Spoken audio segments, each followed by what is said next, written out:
Hey, everybody, welcome to another edition of the Wolfpacker Show. This is Matt Carter, joined by Ethan McDowell as we do typical every Sunday post game reflections edition of the Wolfpacker Show. Going to be looking back at kind of I don't know, disappointing is the right word. We'll get really into it, but NC State lost to Notre Dame 45-24. But before we do that, just a few housekeeping items. Remember to, wherever you download your podcast, wherever you're listening to it, give us a favor. Give us a nice rating, a nice review. Helps us out. Everything in this world is ruled by algorithms now. And that's why we ask you every week to give us a nice review or rating. Same thing for YouTube. Follow us on YouTube. Um, I try to get rid of my email here. Um, Follow us on YouTube at the Wolfpacker. The more followers we get, the better we are off. And that's the same, by the way, account for all of our social media accounts. The Wolfpacker, you can get that on Twitter, you can get that on Instagram, you can get that on Facebook, in addition to YouTube. Subscribe to our website. Last week we had a big football recruiting commitment from a receiver. Football recruiting still active. Ethan has already gotten up with a linebacker who officially visited this weekend, and if you read Ethan's story, seemed to be trending well for this particular player. So might as well hop on board. I think we have a basketball recruit making a decision this week too, as well. So a couple developments to follow. And last but not least, please give a support to our sponsor, RogueShop.com. That's ROG as in girl, UES as in Sam, H as in ham, OP as in Paul.com. They have all your natural cannabis product needs. These are safe, legal, natural products available to anybody who wants to purchase them. They can help you out with some of your needs, whether you're suffering from anxiety or pain-related issues, physical pain-related issues, or maybe you're having trouble sleeping at night, maybe just feel too stressed out. These products might be able to help you. Try them and see if they can help. It's a husband and wife outfit, small company. They have a chat feature on their website to help answer your questions and guide you to the right products. They're also on our message board. I know a few people have reached out to them via the message board as well. And occasionally they will run some promotions on the message board. So another reason for you to sign up to the website. So that said, Ethan, Sunday afternoon, it should be about 24 hours since the game is over. It's not the case because the game took forever. Notre Dame 45, NC State 24. We're going to dive into the game quite a bit, but I figure we just start with a generic question. Day after impressions. What are your day after impressions, Ethan? Overall, after watching that game and watching how it progressed and how different it was pre and post weather delay, my main takeaway is I think it was just a little too early. I think it was too early in the schedule for NC State to play Notre Dame. The overall vibe I get from this team is, and Matt, you can push back on this if you think I'm wrong here, Right. but last year around like the first few weeks of the season, I felt like we had a pretty good handle on what NC State was and how they were as a team. Mm-hmm. This year, I don't think that's the case at all. I think this team has a lot of room to grow. Will they grow? That's completely up to them. It's completely up to the coaching staff and the players, and we have no way of knowing. But right now, this team it was not ready to play a top 10 team. They have talent, they have potential, but it wasn't on the level needed to, upset, in my opinion, one of the best teams in the country in Notre Dame. It's not a sky is falling type loss at all. Notre Dame's really good, and their defensive front looked great against NC State. Their DBs, intercepted Armstrong 3 times with making the most of the opportunities there. Sam Hartman was solid, and the running game for Notre Dame was as advertised. Audric Estime was ridiculous yesterday, but I thought The start was really encouraging. The team had to deal with a really weird weather delay, and Notre Dame adjusted really well coming out of that, and that kind of helped, decide things paired with that unfortunate run of turnovers at the end of the third quarter. Yeah, I kind of agree with you that that this is too early. I agree with you that it was too early to be playing in Notre Dame. What's weird is if you look back in 2020, the pandemic year, Ethan will probably remember this game. NC State started with an emotional win over Wake Forest, close win over Sam Hartman in Wake Forest, 45-42. The next game was the game that was supposed to be the opener, and it was in Blacksburg, Virginia. And it was an ugly loss. It was a 40-something to teens type score where Virginia Tech just demolished NC State. What did that NC State team go on to do? Where they won 7 ACC games. I think the next week, Devin Leary, the legacy of Devin Leary started because he led a 2-minute drive for a last-second touchdown at Pitt, who was ranked at the time, to win the game. And then they beat Virginia with Brennan Armstrong at quarterback to start the game. And then I think they beat Duke, and then the Devin Leary injury happened, and Bailey Hockman was able to finish the year. I think they were 8-3 maybe, and 7-3. Yeah, 8-3 and 7-3 in the ACC. Handed Liberty its only loss of the year. 2021 expectations are high. Everybody's kind of pointing to that week 2 game at Mississippi State. Kind of one of those. We're going to be real good this year. You got to win this game, and didn't turn out well at all. Offense just could not click. I think they got a very late touchdown, but before that, it was 24-3. Before that late touchdown, it ended up being 24-10 final score, I think. But Mississippi State had the opening, somewhat similar to this game. Opening kickoff was returned for a touchdown at Mississippi State against Notre Dame. You had that second kickoff where Notre Dame got the ball to start the possession and had an 80-yard touchdown run. So that's kind of a cautionary tale, I'll say right off the bat. In 2021, NC State went on to be an onside kick away from Wake Forest to winning the division and playing for an ACC title. And in 2020, they won 7 ACC games. So it not doomed, but I do think that this game provided some warning signs. You look at UConn getting crushed by Georgia State and having a lot of trouble running the football against Georgia State after what they did against NC State in the opener. And so you start seeing there are clear things this NC State football team needs to work on both sides of the ball. And as I wrote in my column, Ethan, now you got 2 weeks to get it right, because everybody's going to get to play against VMI next week. Then you go to a Virginia team that poured it out and gave up 2 touchdowns in the last 3 minutes to James Madison to lose the game by 1.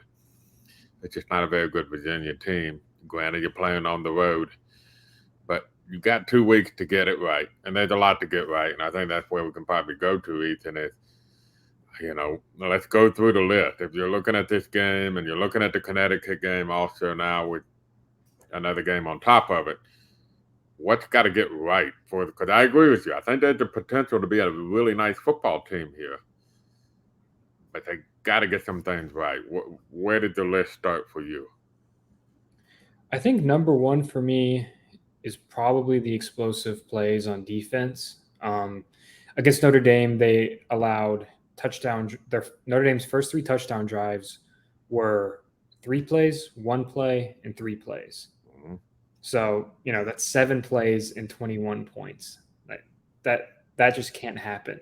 And, this defense, it has the flashes of last year's dominance where, you have like a Davin Van or a Red Hibbler getting in the backfield and just causing just chaos back there. But then, Sam Hartman completes a 10-yard pass to Chris Tyree or someone, and then 3 missed tackles turn it into a 60-yard gain. And that can't happen. That just can't happen.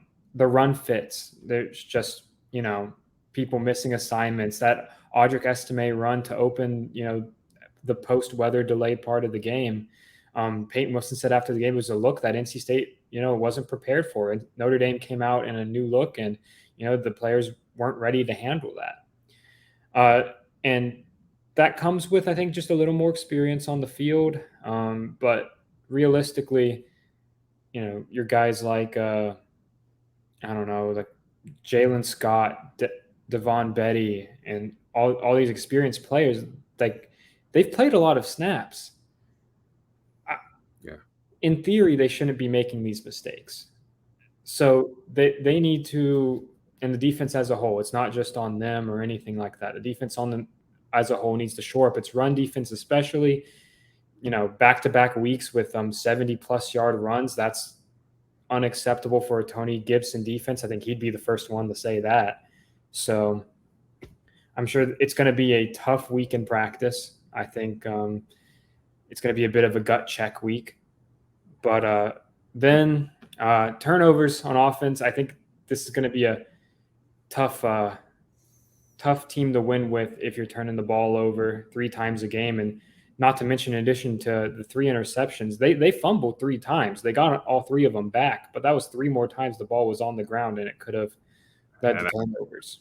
I'll quickly add Kevin Concepcion's quick pass play should have been intercepted. The ball was just dropped by the Notre Dame defender. And there was probably a couple more Armstrong throws that could have been intercepted as well. So there were sparks, I think is the best way to put it, in the offense, right? There was moments where you're like, oh, okay, that was nice.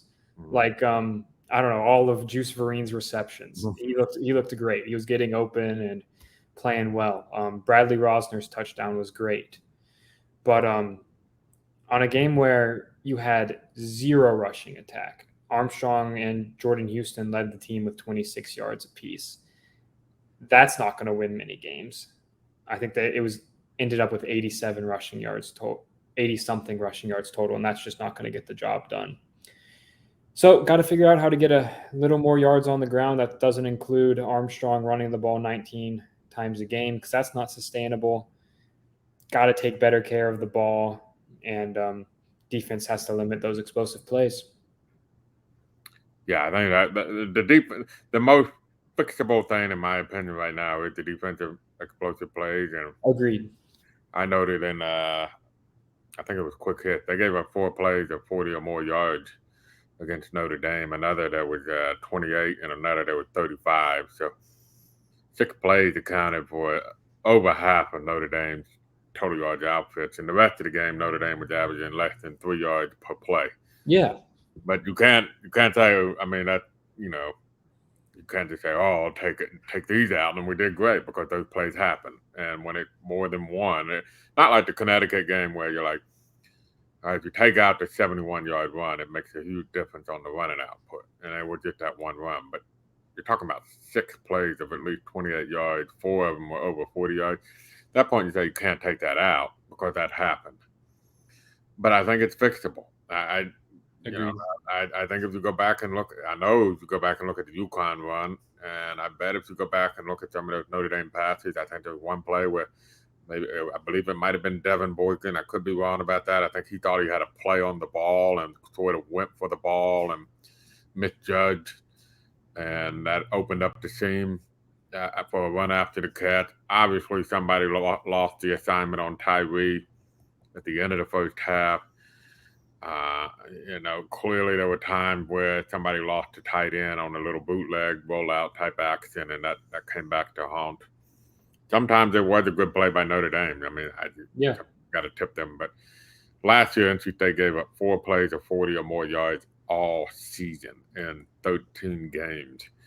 And they had 4 in one game against Notre Dame, counting the 70-yard run against UConn. They already have given up more plays of 40 yards or more than they did all last season. And I think the defense can be really, really, really good just by taking care of that. And if they take care of that, then that makes NC State exponentially better, because it's going to take time for the offense to fix their problems, because their problems are a little bit more trickier to solve. Sometimes you are who you are on offense, and I will say, give Notre Dame credit. I think that they're really good defense. They bring a lot of exotic pressures. Uh, they really come after you. Maybe we didn't give enough. I think we spent so much time talking about Sam Hartman, we didn't give enough credit to the fact that I don't care who you're playing, but you go back-to-back weeks without giving up one touchdown. That's actually really good, especially when one's a triple option team. I mean, you would think once somebody blew something right and a big play happened. So that I think it's going to take time figuring out who your playmakers are, and maybe that realization. Okay, we got to rely on the freshman Vereen and Concepcion. Maybe we examine the running back carries. I'm like everybody else curious why Michael Allen only got one carry in this game and only 4 carries in the opener. I don't know if there's a health situation involved there, or maybe they need to re-examine that rotation. But to me, the number one thing starts with the defense and the big plays, because that's just getting. Peyton Wilson said it best: getting all 11 players on the same page, going in the right direction. And it's like they're a defense that when they're getting teams behind the sticks and they play well on first down, really it's usually the end of the drive. If they keep a first down play pretty like neutralized, then that's pretty much it. You get these teams in the obvious passing situations right now, and NC State's pass rush is good enough, and their cornerback coverage is good enough to halt drives right there, which was the number you brought up, that Notre Dame was averaging so few yards per play. Otherwise, it's just that at some points these mental lapses are just showing up in big ways when I think those mistakes last year either weren't happening or the experience of the guys around them was covering it up. Before we continue, let's take a brief moment to give another shout out to one of our sponsors, Game Time. Game Time is an awesome app that you can get. You can go to gametime.co, not .com, but .co, or you can get the app on your phone, which I have. It's like, there it goes. The G, the one that said the letter G. It is an awesome app if you're looking for tickets, not just NC State tickets, but any ticket. But listen, NC State is officially sold out for the rest of the season. No more tickets available through the ticket office of NC State. So if you want to go to an NC State football game, use the Game Time app. I pulled up Raleigh Durham here. If you're watching on YouTube, I'm going to type in NC State football, and they got tickets. You can see them there. VMI, NC State, $20 plus. There's maybe some good deals for you. Right now, you can get tickets for $20 or $25. Best deal, $25. You can kind of see the view of where that might be. Cheapest is at $20. The best thing about Game Time is they guarantee you cheapest price.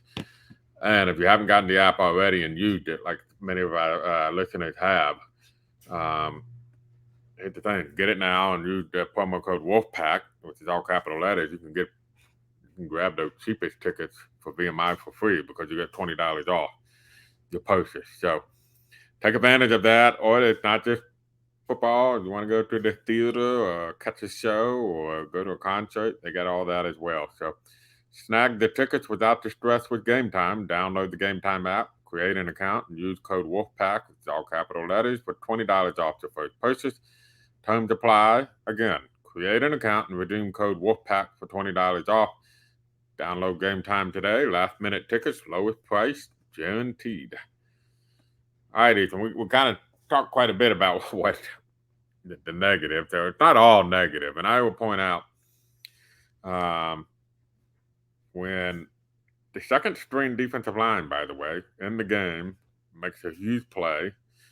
Brandon Cleveland gets the strip sack, Sam Hartman, the second one NC State had in the game. Noah Potter, I almost thought for a second he might have a chance to scoop and score, but he cleanly scooped it up, makes the recovery. NC State got the ball in Notre Dame red zone 24-17, trailing 24-17. And that's 2 minutes to go in the third quarter. If NC State punches that in, it tied probably going it because of Notre Dame. Right, they had some quick strikes, but odds are that game would have been tied going into the fourth quarter of that game. And we're looking at this game tremendously differently. Um, what did you see that you take away saying, look, there's obviously a lot to work on, but as I said in my column, there's stuff to work with as well. What are your thoughts on what they've shown they can work with so far? I think you're muted. Sorry about that. One of the things Coach Doran mentioned during his post game was how whenever NC State made a big play, Notre Dame kind of answered, or whenever they went on a scoring drive, Notre Dame answered. I thought the inverse was also kind of true, where whenever Notre Dame would make a big play for the first 3 quarters, NC State responded really well. Yeah. Whether that was the defense stepping up and getting a big 3-and-out, or the offense started to get some momentum going with a few big passing plays or stuff like that. So that was encouraging. The team did not shy away from the big stage. They didn't they weren't intimidated by the Notre Dame name or brand. They were there to play, and they competed for almost 3 full quarters, like you said, in a really, really close game before things unraveled. Offensively, I was encouraged by the pass blocking. I thought the offensive line's protection for Armstrong against a really talented front was actually pretty solid for a lot of the game. They gave him some clean pockets. I liked that in the second half, or I should say post-rain delay, so last 3 quarters, there were quite a few sets where all the receivers were newcomers, whether that was transfers or freshmen. And I thought those were some of the better performing wide receiver groups out there. Yeah. Juice Vereen, I mean, he looked great. He was getting open consistently, making a little bit of plays after the catch too. He did have one fumble that he recovered, but he showed a lot of potential out of that flex Y position. And then KC led the team in receptions. I think there's a chance he could end up leading them in receptions on the season. So he's going to be a fixture in that starting lineup all year long, and he has some really, really impressive ability. Rosner, good to see him get in the end zone, as well as Dakari Collins. Those are 2 guys that I think their roles are going to steadily increase as the season goes along, and maybe one of them works their way into the starting lineup. Defensively, like you said, the second string defensive line made some plays. Brandon Cleveland had the highest PFF grade on the team, I believe, and was just super disruptive as a pass rusher. And it was good to see Noah Potter make that play as well. Caden Fordham, I thought, impressed with his snaps. He did really good in run protection, met some guys in holes, and didn't really get knocked back. And that was encouraging to see. And I posted a stat on our message board earlier today just about how the overwhelming majority of Sam Hartman's passing yards went to either slot receivers, running backs, or tight ends, which is also a negative because NC State had a real problem covering Notre Dame's tight ends. But the in man coverage, the cornerbacks really, really locked down. I think Aiden White and Shaheem Battle, continued to show why they're consistently hyped up as 2 of the best cornerbacks in the ACC. Special teams, Caden Noonkester had some good kicks, and then Jalen Coit was sure-handed, had a couple good returns as a punt returner. And yeah, I'd say that pretty much covers the encouraging things. And I just talked for a few minutes, so that should be reassuring that it's not all negative. It's not a complete disaster. If this is the ceiling of the team is in trouble, but I don't think they're even close to it. I don't think so either, because I think there were a lot of incidents where NC State didn't take advantage of opportunities or shot themselves in the foot. When you're really right out of the gate. If you're looking for a positive, look at the first 2 drives on defense. The Notre Dame offense always has the advantage on the opening drive of the game, and Notre Dame's first 2 drives had negative total yards. Quite frankly, they were fortunate to recover a fumble on a strip sack, in which Davin Van gets credit for it, but if Van wasn't there, Red Hibbler was. I mean, they had two guys there that were going to strip Sam Hartman, and the next drive, Notre Dame got 0 yards. Both times NC State got the ball at midfield on the first one, and maybe they were on 40 on the second, and that was a missed opportunity. But the positive is that defense created that opportunity against that offense, and as Ethan said, the wherewithal to come back, make it 24-17, get the strip sack, have that opportunity. You have to give Notre Dame some credit, but I think and to be fair, NC State's first touchdown drive was greatly aided by lack of discipline from Notre Dame, where they very uncharacteristically had 3 penalties of either 15 yards or half the distance to the goal line. And I think Notre Dame played some really tough defense after the turnover in the red zone. But NC State also had a false start penalty that pushed them back 5 yards into a 1st and 15 at the outset of that drive. They also missed a field goal. 24-20 is a lot different than 24-17. And Bradley Norbson would be the first to tell you that an ACC kicker shouldn't be missing a 34-yard or whatever, I believe it's 34-yard field goal. So one of the interceptions got to be caught. Kevin Concepcion has to make that grab. It bounced off his hands and it got picked off the deflection. Again, self-inflicted wounds. And you clean that up. And the defense, we'll let Dave Doran probably tell us or maybe Tony Gibson this week can explain how much of that was well executed by Notre Dame, like maybe the run, and how much of that was avoidable missed assignments by the defense. But I think the fact we're talking about all of these mistakes, the avoidable is actually a good thing, right? This shows you that this is not Notre Dame's a better team than NC State. They're going to line up and they would beat NC State unless NC State played exceptionally well in that game. But this isn't a case where NC State's just getting lined up and overwhelmed and beaten. I mean, talking to the Notre Dame beat writers during the rain delay, they were very impressed with the NC State defense and how swarm with the word that you a lot. So I think we're both in agreement. They're all warning signs, but they're also, it's not all bleak. And the warning signs are maybe a little bit heightened because there is a sense of this team can be good.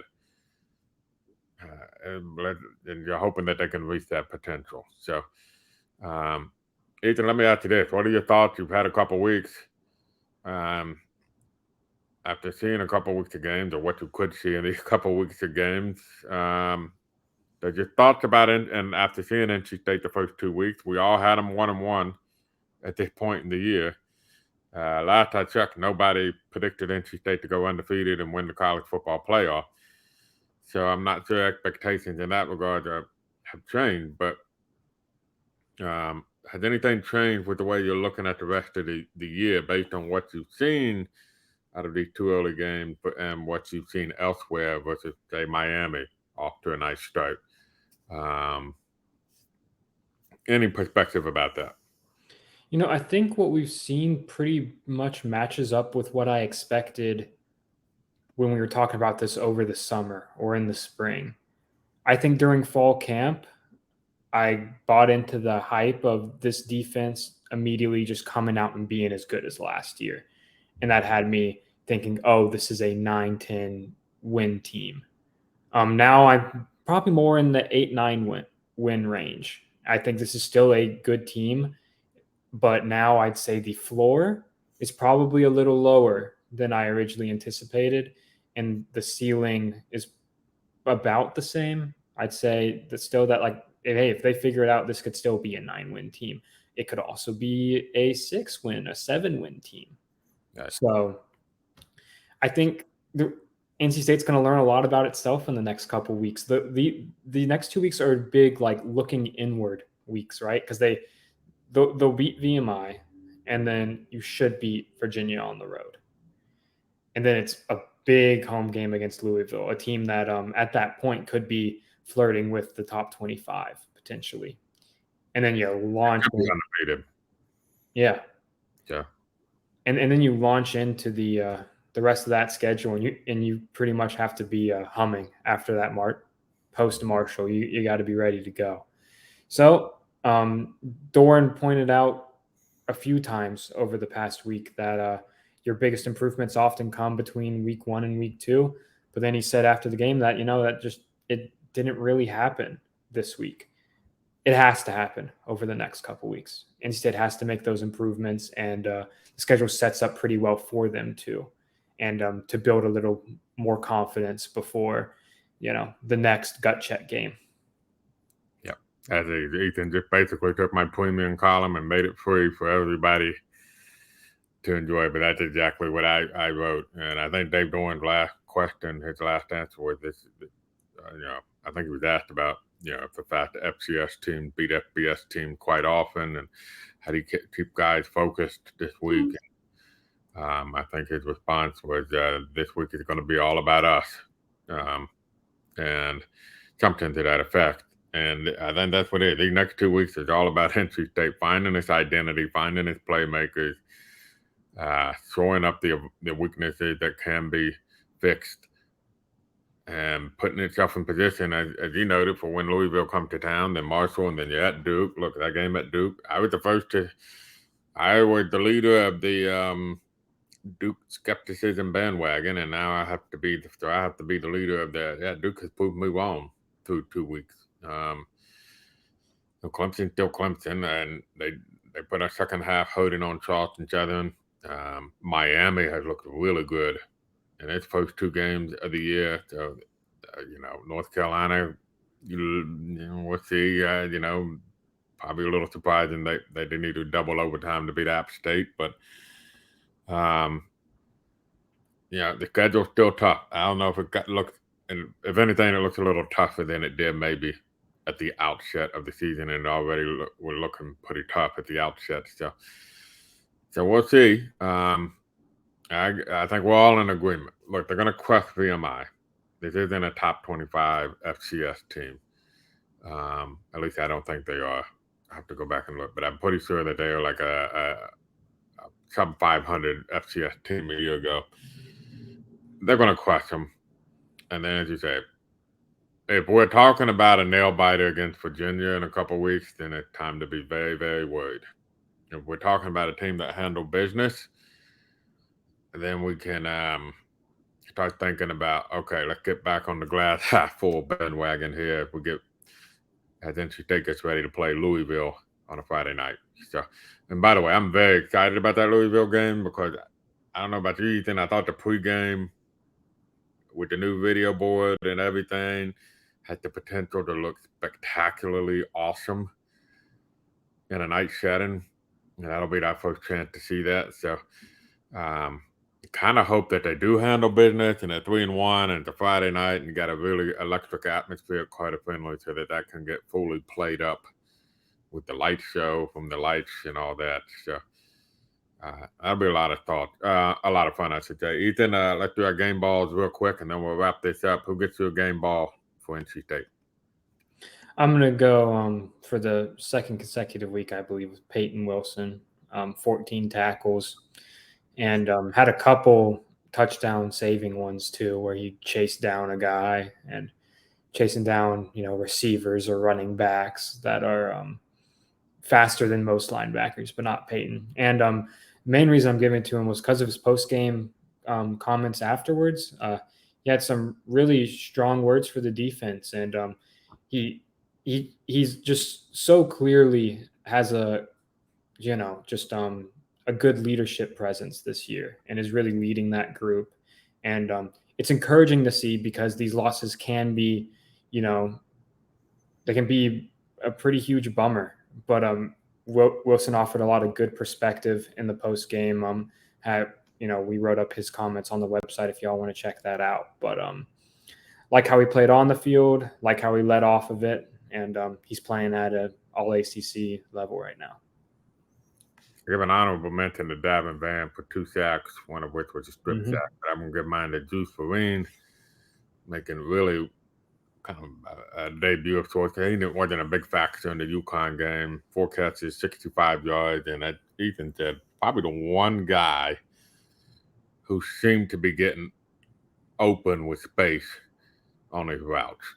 And it wasn't a lot of his catches were uncontested catches because he was open. And that was not the case so far a lot this season. It had not been the case unless somebody provided off coverage. He was getting open 10 yards downfield. So I thought that this, you're right. Let's see if he gets an increased role coming off this game. He certainly warranted that. And aside from the fumble, not a whole lot to dislike. But quite frankly, he had a couple more targets where he was open, but I think Armstrong overthrew him a little bit on a couple of those on those throws. So very excited to see what he might be able to do forward. Well, that'll do it for this edition of the Wolfpacker Show. Check reflections on the Notre Dame loss.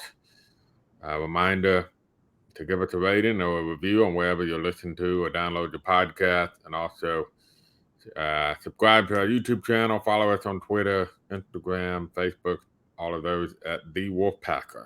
And you can get Ethan on Twitter, Ethan M. McDowell on Twitter as well. And please sign up for the website. I got a feeling it could be a fun week, even though it's an FCS opponent. I'm just teasing that out there. It might be some good reason to be on the website this week and get that premium information. So for Ethan, I'm Matt, and this has been the Wolfpacker Show.